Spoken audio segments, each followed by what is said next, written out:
need to embrace it. I'm part of the Nuclear Energy Caucus.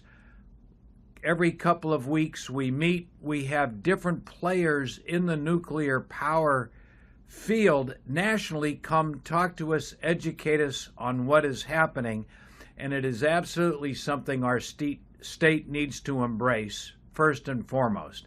And so it's a wonderful question. Nuclear power, you can have a very small bit of nuclear fuel, and it could power a whole city for a decade or longer. And so it's an exciting new version of nuclear technology. And because of the demands of power in our state, we have to embrace it all. Second part of your question, where does the state invest the money? Short answer is all of the above, but in a big picture, there are a lot of private companies investing their money instead of taxpayer money on nuclear power, and that's great, which means less taxpayer dollars there. Our job is to provide the regulation and oversight so that it's safe and to hopefully allow it to come online and start providing the electricity that we all need sooner rather than later.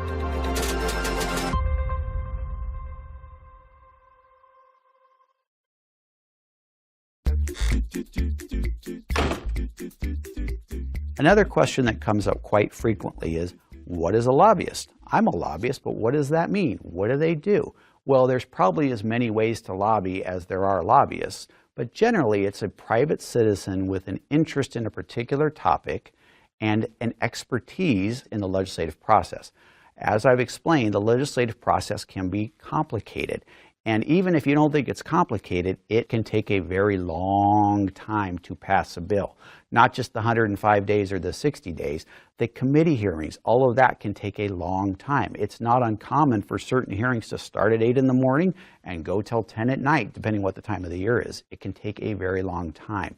It's very common that other people, regular normal people, don't have time to sit through all of that. So they get a lobbyist. A lobbyist could be paid or unpaid. There's actually a lot of unpaid lobbyists. I do some unpaid work, for example.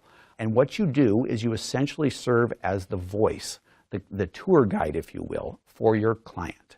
They don't have the time or the expertise to navigate the legislative process. I do. Other lobbyists do. We take their issue and we talk it through with them, and then we come to Olympia and we explain it. We act as their alter ego here in Olympia to be at the meetings they can't be at and say the things they want to say but perhaps don't have the time to be there to say it themselves. And that's essentially what a lobbyist is. And the term comes from the lobby. In the old days, although it's less true in the Zoom era, but still true, the legislature meets in a big chamber behind closed doors. And outside of those doors is a, wait for it, lobby. And all the lobbyists, they can't go into the chamber. They have to stay in the lobby and wait for members to come out or send notes in. That's where the term comes from. Now, you know, we still use digital tools, of course. You can text and phone and do all those things. But you'll still find at times of the year a bunch of lobbyists literally in the lobby waiting for their bill to come up or waiting to talk to an elected official about their bill. Hence the name lobbyist.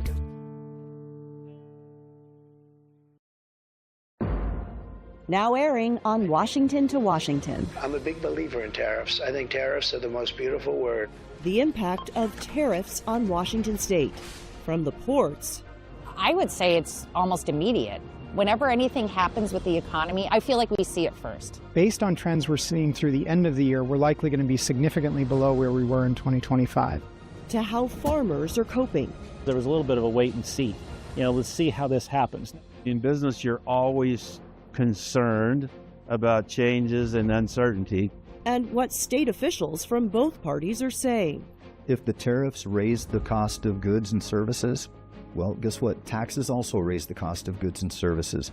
The states are not seeing any of that revenue, nor are local governments, but we're paying the economic cost associated with it.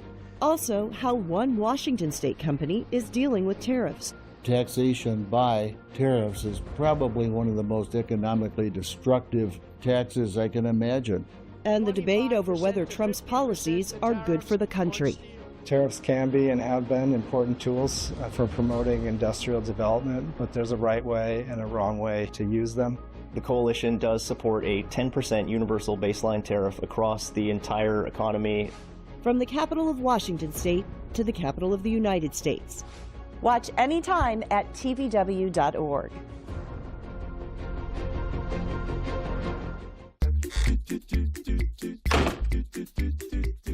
One of the questions I get asked the most is, hey Mike, how come our system of government, and passing a bill in particular, is so complicated? And the answer is because the Mic check. Everyone okay? Okay. We can go ahead and get started. That's nice. They just have one summer, please. That's right. That's right.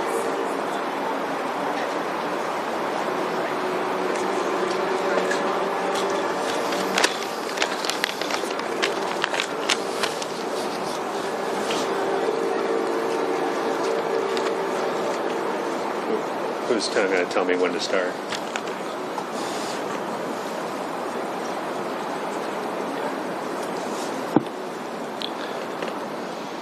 Okay, welcome everyone. Thanks for coming out today. This is a very exciting start. We're only 33 days until the World Cup is here. That gives me no end of stress, but we are finally within almost a month of when the World Cup is actually finally here. Well, first of all, I want to say thank you to Governor Ferguson, King County Executive Zahilay, Mayor Wilson, and to all of our transit partners for being here today. Sound Transit, King County Metro, WSDOT, SDOT, Port of Seattle, and Washington State Ferries, thank you for everything you do for getting us around every single day and during the World Cup. The fact that we are all standing here today is in itself a story. I also want to thank our host city supporters and our donors that have made our existence even possible and for being a big part of what you'll be hearing about later in the program today. Seattle Stadium is positioned to be the most accessible venue in all of the World Cup for 2026. Whether you're a local or a visitor arriving from across the globe or getting to the match can be one of the best parts of the experience, and we're going to make it that way. It's always tough to get to the stadium. We're going to make it easy to get here. No cars required. Today we're announcing a comprehensive transportation plan so that our community and visiting fans know what to expect on their journey. Our regional partners have put an extraordinary amount of work and collaboration into planning for this tournament, and what we're going to hear today is how we're going to get you around. On match days, downtown Seattle will be one of the most transit-rich environments in the city history. Our goal is to have 80% of fans arrive at the stadium without a personal vehicle. That is an amazing goal, and we're going to get there.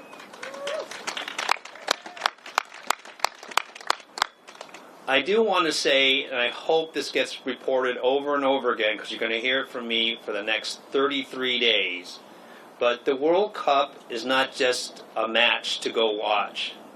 It's an experience. For many of us, it'll be a once-in-a-lifetime experience to see.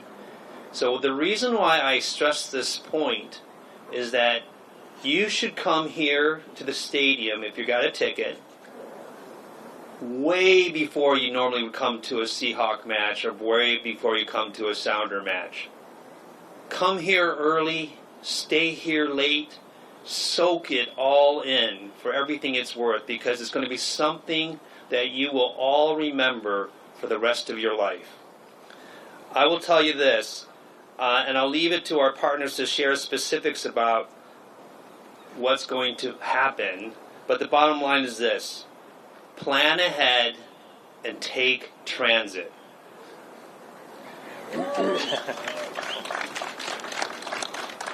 You know, I will tell you that I'm so excited because Seattle will sparkle, the state of Washington, the Pacific Northwest will shine on the global spotlight in just 33 days.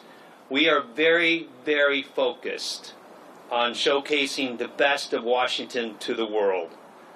We do things differently here, and you're going to hear about how we do things differently here. We innovate, we think differently than the rest of the country. We want people to come here, experience the wonderful, beautiful society and community that we are, the most welcoming people in all the host cities. But I want people to really remember, and they come here, choose Washington. We're the place where innovation happens. That's why we do things so differently. And with that, I'd like to introduce our great governor, Bob Ferguson, to take us through the rest of the program. Thank you very much. Thanks, Peter. First, everybody give Peter and the whole team a round of applause for their incredibly hard work to make this happen. It's a huge team effort of a lot of folks working extremely, extremely hard, and I just appreciate the partnership. I deeply appreciate the partnership with the executive, with the mayor, who you'll be hearing from soon, with Dow Constantine, our Sound Transit CEO, all the businesses, all the organizations, all the individuals, all the workers who make our transit systems work and work hard every single day for that. I deeply appreciate that. I got a few things I want to say. First, I'm just going to speak as a fan, a soccer fan, for a moment, if that's okay. I've taken 2 trips to England to do tours of English Premier League soccer games with college buddies. Flew to Barcelona to see Lionel Messi play and score a goal for Barcelona. I'm not sure folks here always truly appreciate, to your point, Peter, this is the largest sporting event in the world, okay? This one in particular will be record-setting because they've expanded the field. Like, this is going to break all records. And so we literally have a situation where the world is coming to Seattle. And that is an amazing opportunity for us as a state and as a city. It's going to be great for our economy. We're expecting $846 million in economic impact, including $593 million in spending at local businesses. It is not easy to be chosen to host a World Cup match, and that is an understatement. The competition is intense. Over 40 cities competed for this. We prevailed. We're one of only 11 cities in the entire United States having the privilege and opportunity to host an event like this. That is a credit to all the folks who worked so hard. It's a credit to our state and to our city. Folks are coming here to experience a once-in-a-lifetime opportunity. I know many individuals working very hard to make sure our transportation meets the moment, as Peter said, including our teams at Washington State Department of Transportation and Washington State Ferries. And I just want to talk a bit about one thing that Peter mentioned, which is the convenience that Seattle has. I was reading an article, a national article, about some other jurisdictions and the challenges they're having trying to get folks to their stadiums. A headline in one article said, "High prices in store for fans in some U.S. host cities." Individuals have to pay a lot of money to take a train or a bus to get to stadiums that are not in the central core of their downtown. It's the exact opposite experience here. These shuttles that you see behind us are going to be free on match day. We're in Seattle going the opposite direction, making it accessible and cost-friendly for folks who want to attend this wonderful, wonderful experience. I do want to talk about a few specific things the state's doing before I turn it over to our county executive to speak next. We're taking action as a state because we know this is going to be a huge event to limit disruptions to transportation and really enhance the experience. So it's a few quick examples. Number one, and we have members of the team who will be here to help answer detailed questions afterwards. We'll be pausing our work on the I-5 Ship Canal Bridge during the 5 weeks of the World Cup matches, starting on Monday, June 8th, and going until Friday, July 10th. As someone who travels on that stretch of freeway on a very regular basis, I understand the challenges facing commuters, and that's why we're putting a pause on that so we can maximize the experience for this incredible event. We'll have increased incident response teams for our roads, coordinating with our 24/7 traffic management centers who help with emergency calls and limit congestion. Since last year, thankfully, our ferry system has been at full domestic service with 18 vessels in the water. During the World Cup, we'll have 2 additional boats on standby at Eagle Harbor on Bainbridge Island in the event of any service disruption. And for our routes between Seattle, Bainbridge Island, and Bremerton, we're adding additional traffic attendants, sailors, and security personnel. We just want to make sure we're doing everything possible on our end to make this experience as positive as possible for everybody for this match. Afterwards, we answer questions. We have Travis from WSDOT, Jenna from Ferries, and my transportation advisor, Megan, are also here to help answer questions you may have. But again, you know, it's For our city and state to be chosen to host a World Cup match is truly an extraordinary opportunity. I'm so excited about it as a soccer fan and as a governor, and I'm really excited to introduce our next speaker, and that is our King County Executive Girmay Zahilay.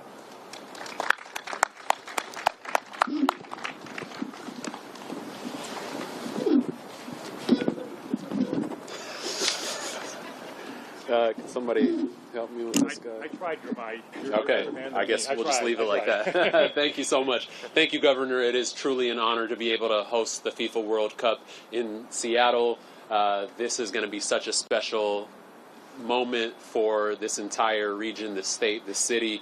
I want to thank you, Governor, Mayor Wilson, Peter, CEO Constantine, the whole Seattle FIFA World Cup 26 local organizing committee, as well as our media professionals who are here to help us get the word out, this important information to all of our communities.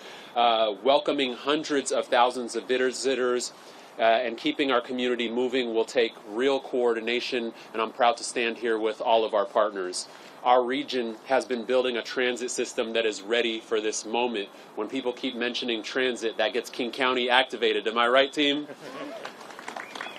We know that light rail stretches farther north, south, and east. King County Metro buses connect communities across the region every day with expanded service. Water taxis join our state ferry system to move people across waterways, connecting our Puget Sound communities. And this didn't happen overnight, but over decades of really hard work, and we're still going to continue expanding to meet the needs of our growing region. In 2019, 56% of transit riders said they use transit primarily to commute to work, school, or appointments, but now twice as many riders say they ride transit to social gatherings, and 3 times as many riders ride transit to special events like concerts, sports, and celebrations. To say the least, our transit systems are busy but prepared to take on the demand. We are ready. One of our greatest assets as a host city is that our stadium sits in the heart of our city and our diverse transit systems. Light rail, bus, ferry, bike, or simply by foot, there are many ways to get to our stadium and explore the surrounding downtown Seattle neighborhoods without a car. 80% of fans, like Peter mentioned, are expected to arrive without a personal vehicle, and our transit systems will allow people to spend more time enjoying the matches or activities throughout the city and less time worrying about how to get to where they need to go. King County is proud to partner in making it easier to move around the city and the region next month and throughout this whole summer. Just a few specifics as we're getting information out to our communities. Metro is adding service and security support to meet this moment. 60 new bus routes on match days, 40 on non-match days. Riders will see more bus trips on busy routes, expanded water taxi service for Vashon and West Seattle, and special match day shuttles connecting people to the stadium and fan celebrations all across the city. Starting next week, Metro begins service for the new Waterfront Shuttle. These shuttles will offer rides between Waterfront Park, Seattle Center, Pioneer Square, the CID, and the Stadium District. This service will be available through Labor Day. Waterfront shuttle service with support from the City of Seattle will run frequently throughout the day with increased service on match days. Thank you to the local organizing committee. Shuttle rides will be free all summer long. We really appreciate that. Thank you. Metro will also operate special match day shuttles that will connect key fan destinations across downtown. Thank you again to the local organizing committee and their sponsors for making rides free on these shuttles. King County Metro will have thousands of transit operators and hundreds of support staff helping riders throughout the system. Thank you, King County Metro workers. We appreciate all of the work that you do.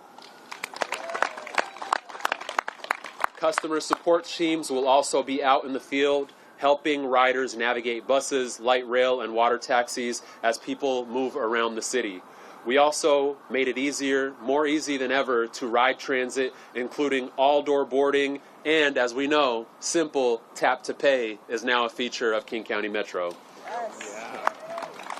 For visitors and residents, our message is simple: leave the driving to us next month and all summer long. This is going to be an incredible summer in King County, not just for visitors, but for the people who live, work, and go to school here. Plan ahead, take transit, leave the car at home, and let's get ready to welcome the world to the greatest region, the Pacific Northwest. It is now my pleasure to introduce our great mayor, Seattle Mayor Katie Wilson. Okay, good afternoon. I am delighted to be here. I am excited about the soccer, and I'm also excited about the public transit. It is wonderful to be here with all of our regional partners as we get ready to welcome the world to Seattle this summer. We're about a month away from the first World Cup match here in Seattle, and a huge part of what is going to shape people's experience of this tournament is how they move around our city. Can they get where they need to go easily? Can they get to the stadium, the waterfront, Seattle Center, restaurants, fan events, and neighborhoods across the city without sitting in traffic for hours? This tournament is a huge opportunity for Seattle, and I think it's also a chance to show people what kind of city we want to be moving forward.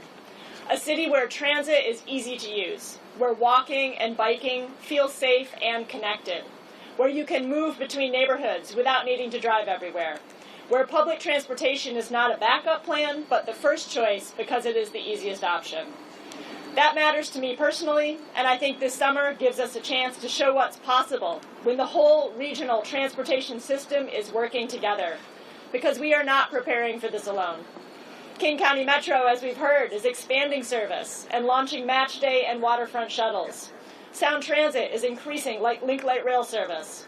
SDOT and transportation teams across the region are coordinating on street operations, pedestrian access, traffic management, and public information. And all of that coordination matters because the fan experience starts before kickoff. It starts when someone lands at the airport and hops on the light rail to get right downtown. It starts when families board a bus together to head to a match or a fan event. We want this city to feel welcoming, connected, and easy to navigate. And I really do believe that transportation is part of hospitality. Good transit makes cities feel more open, more connected, and more accessible. It helps people to actually experience the city instead of sitting in traffic trying to get across it. And for residents, this is also why we are encouraging people to know before you go. Seattle is going to be busy this summer. There will be street closures, large crowds, and major events happening across downtown. So planning ahead, checking your route, and taking transit whenever possible is going to make a big difference. I really want to thank everyone who is helping to make this happen. Transit operators, planners, maintenance crews, operations staff, first responders, communication teams, and all of the people across all of our agencies who have spent years preparing for this moment. A huge amount of work has gone into getting Seattle ready for the World Cup, and I think that people are going to feel that when they get here. So thank you all for being here today. Thank you to our regional partners, and we are excited to welcome the world to Seattle this summer. And now it is my pleasure to hand it over to Sound Transit CEO Dow Constantine. Well, I think they're moving over a little cover. Yeah. Thank you, Maria Wilson. Shockingly, my friends, it is raining in Seattle in May. So I'll try to be quick so you can all get in under cover. When Seattle was announced as a host city in 2022, we had just extended light rail from Montlake up to Northgate, 3 new stations, lots more service. And we really felt the urgency of knowing that the eyes of the world were going to be upon us in 2026, and that hundreds of thousands of fans would be gathering from around the country and around the world, and we want to put our best foot forward. Well, we've been hard at work over the last 4 years, opening new light rail extensions in King and Pierce and Snohomish counties, building a truly regional connected network. And just 6 weeks ago, as many of you may recall, we opened across Lake Washington, the Cross Lake Connection. So I'm here to tell you, my friends, we are ready. We know our newly expanded system is going to play a starring role in World Cup, in how people get to and from the stadium, the fan zones, their lodging, airport, and other attractions. We've also been working to make our system easier to use with our partner agencies and ORCA, as the county executive said, we've introduced tap to pay, letting passengers easily pay for trips using credit or debit cards or their phones. Operationally, on game days, we will increase service on the 1 and 2 lines. So we'll be running 8-minute service on all the lines all evening long, and that means 4-minute service all day long from the International District to Linwood. Yes. We're adding special sounder trains from north and south on match days and adjusting schedules for some existing trains to better serve the matches. The Tacoma T line will run every 12 minutes all day long, and we will stage Sound Transit Express buses to provide extra capacity if needed. Of course, we're expecting large crowds, so in addition to extra service, we're asking passengers to spread out across the station. So here's a critical point, folks. This is the most connected place anywhere in this part of the country, really, right? As the executive said. So you can come into, from the north, we're going to encourage you to use Pioneer Square Station, which is right here. If you're coming from the east, we're going to encourage you to use the International District Chinatown Station, which is right here. If you're coming from the south, we're going to encourage you to use the Stadium Station, which is right over here. All of these give you ready access to Seattle Stadium and to all the festivities around the matches. We'll also be activating some of our stations before and during the games. You can expect live music, food vendors, and activities.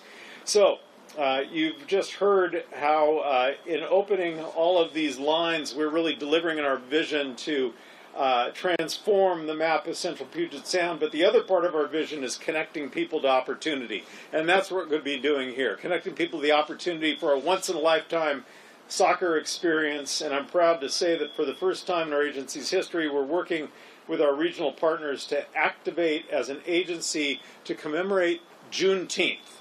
We're doing this, showing up across the region with community partners across all 3 of our counties.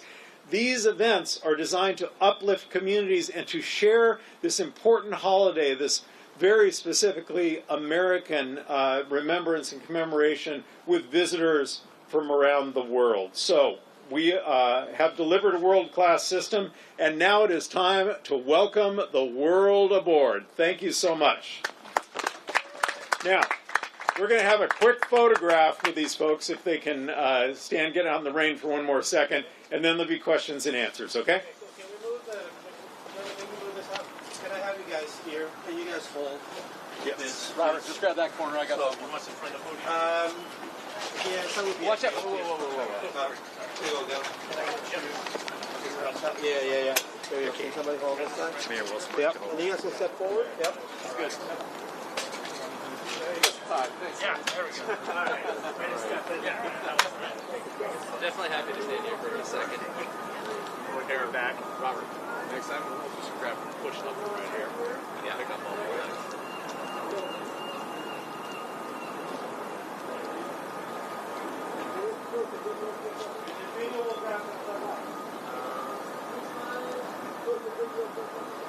Now we have wind to add to it. That's great.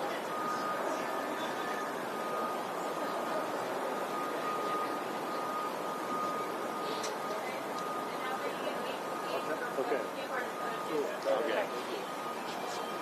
And after July 19th, all this stuff is over. You guys have to live in the limelight almost continuously. This is we're doing another one. Oh, yeah. How you doing? Good to see you. We got the side. Right side. That was right.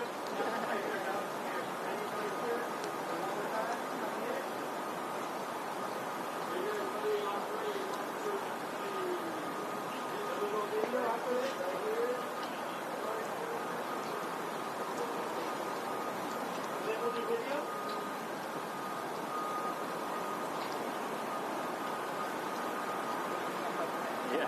Okay. Good. Thank you. Governor, are you doing Q&A?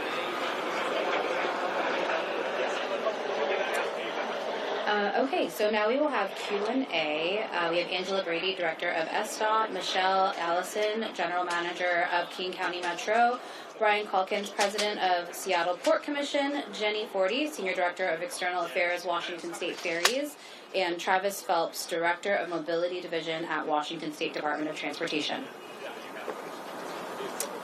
Do we have anyone that wants to kick us off with questions? Yeah. I wanted to ask with regard to transit, a lot of people are using them. What happens with contingency plans? Are there in the event that something is delayed, like light rail fails? Thank you, Michelle from King County Metro. We've been working really closely with our partner transit agencies across the region, so Metro, Sound Transit, WSDOT, Community Transit, Pierce Transit, so that there are plans and understanding should something happen to one part of the system, how can you do bus bridging or push out more service from another. So we have lots of ways that we can manage both real-time information about what's happening on the street, call on one of our partner agencies or Metro should that we need some additional support in a certain part of the region. We're ready to go and we understand how we're going to communicate with one another to get that service out on the street to meet those needs. Stress testing that's done in terms of dealing with this? Yeah, Super Bowl parade was a really good stress test where we had 750,000 folks in a very limited corridor, moving them quickly and efficiently with Sound Transit and King County Metro in a way where we were able to get back to regular service by the evening. That was a really good planning exercise to show that we are ready for this level of operations. Hi, Anna Boyd-Polera, KUW. I have a question about the 750,000 visitor number. I've seen it everywhere, but I don't actually know where it comes from and what that represents. Are we talking about people locally coming as well? Can you tell me more? And if there are any updates? Sure. April Putney, the Chief Strategy Officer for the Local Organizing Committee, happy to answer that question, and we'll probably need to follow up after as well. But the original numbers come from the estimates that FIFA provided to the host committees based on stadium size and sort of potential for total number of folks. It is inclusive of folks that would be coming here from across the state, but is more so focused on folks that are coming from out of town and out of the area. We do not currently have an updated estimate, but we are working on getting a new estimate for folks.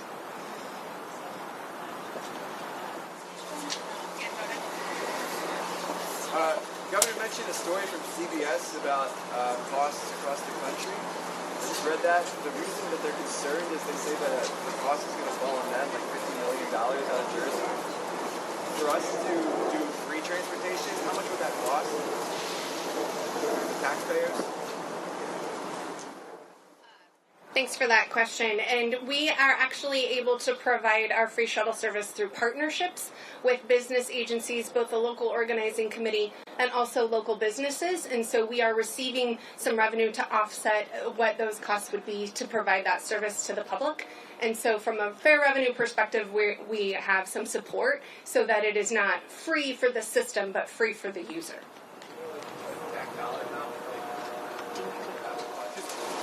They said $50 million is going to go to like New Jersey, like people in that state. And that's why they're pushing back.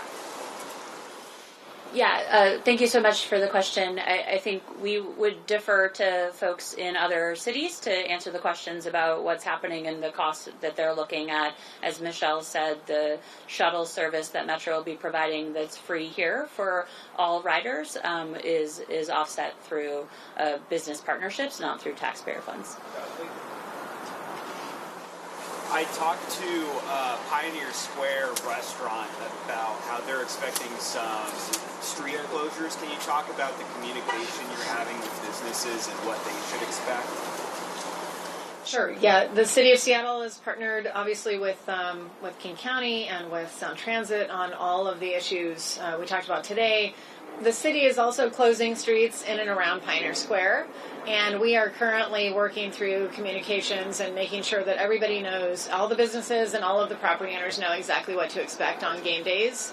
But we're really happy to pilot this initial study, a way to shut down some of the streets and provide that space back to pedestrians, just knowing how many pedestrians we're going to be expecting during the games. So, outreach is ongoing. It's been going well, and happy to answer any more detailed questions offline.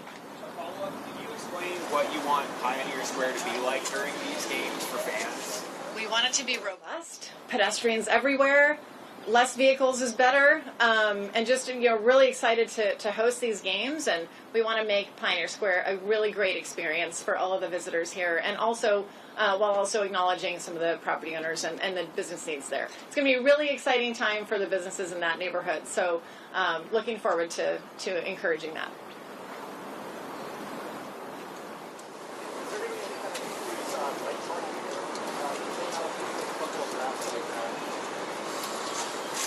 The city is also working on expanding our bike corral system by 200 corrals, and we are on point with that. So yes, there will be plenty of additional bike parking. The other thing is we partnered with our micromobility vendors to provide a program locally to provide valet parking for micromobility services. So yeah. I love biking out. Question for the governor. Governor, I wanted to ask you about, we're hearing a lot about preparedness for transportation and where we need to be. But are we prepared across the board? And what are the worst case scenarios? Sure, I'll read the questions to folks who hear. I think what I heard, correct me if I'm wrong, is we're hearing about transportation preparedness here. What about more across the board scenarios we might be concerned about? I appreciate the question. I actually just had a briefing yesterday from folks across many different jurisdictions, law enforcement, et cetera, to talk about exactly those kind of questions to make sure that we're as prepared as we possibly can be for any contingencies.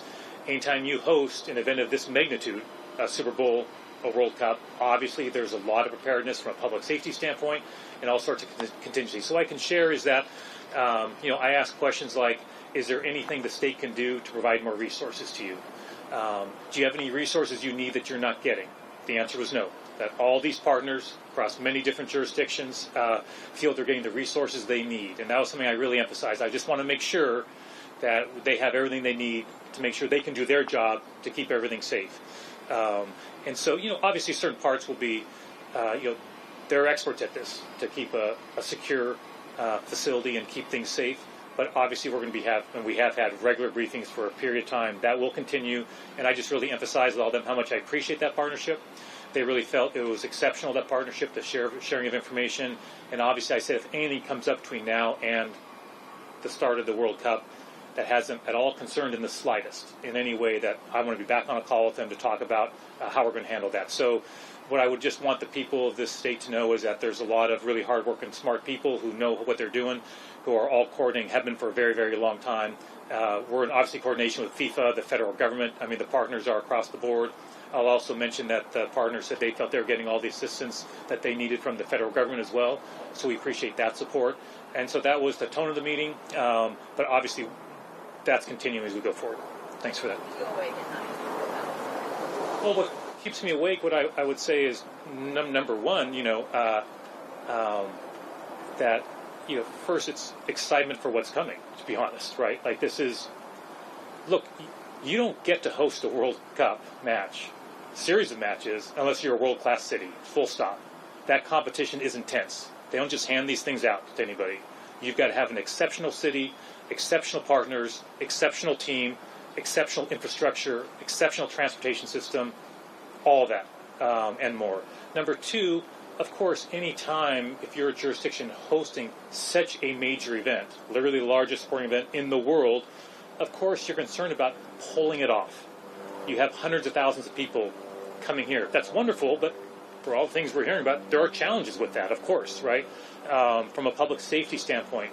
So, my feeling is, and that's why I emphasized the meeting yesterday, is there anything you need? Is there anything that's not happening that has you concerned? And that was really the focus of the conversation. So, we feel we're doing everything we can to prepare as well as possible for what might be coming. And I appreciate the hard work of everybody who's doing that work. Thanks.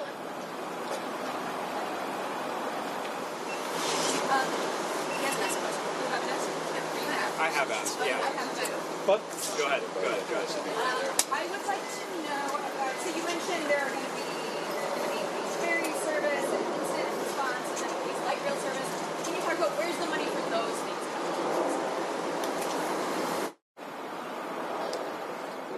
Regarding the regarding the increased service for the incident response teams around the area, it's actually funding coming from the Washington State Legislature out of this past session. So we received $4 million not only to help us increase the number of staff IRT will be on the roadway, but also do some increase the staffing in our traffic management centers. Understanding there could be a big crush of folks, we may need to work to manage the system super effectively. In addition, we use some of the funding to replace some of the aging infrastructure.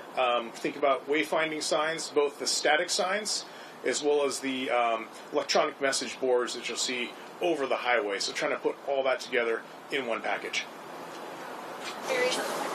Yeah. Yeah. So same for Washington State Ferries. We received $2 million from the state legislature. We're not increasing service. We just are going to have additional staffing and crew on our vessels and at our terminals. So that funding was a direct appropriation from the state legislature. And similar for Metro Transit, there's a series of grant funds from the state and the federal agencies that are helping support the additional service that we're putting into the system. I sure hope the ridership increases are going to be made permanent. We are using this also as a test case to see the waterfront shuttle, different passenger amenities, additional service profiles of how to do event services through how we're queuing shuttles, etc. I think there are elements that will remain part of our system because we will learn how they work when we move big crowds that we'll probably incorporate for best practices. And there have been service investments that we're making in our service changes that will remain for the long haul after the event.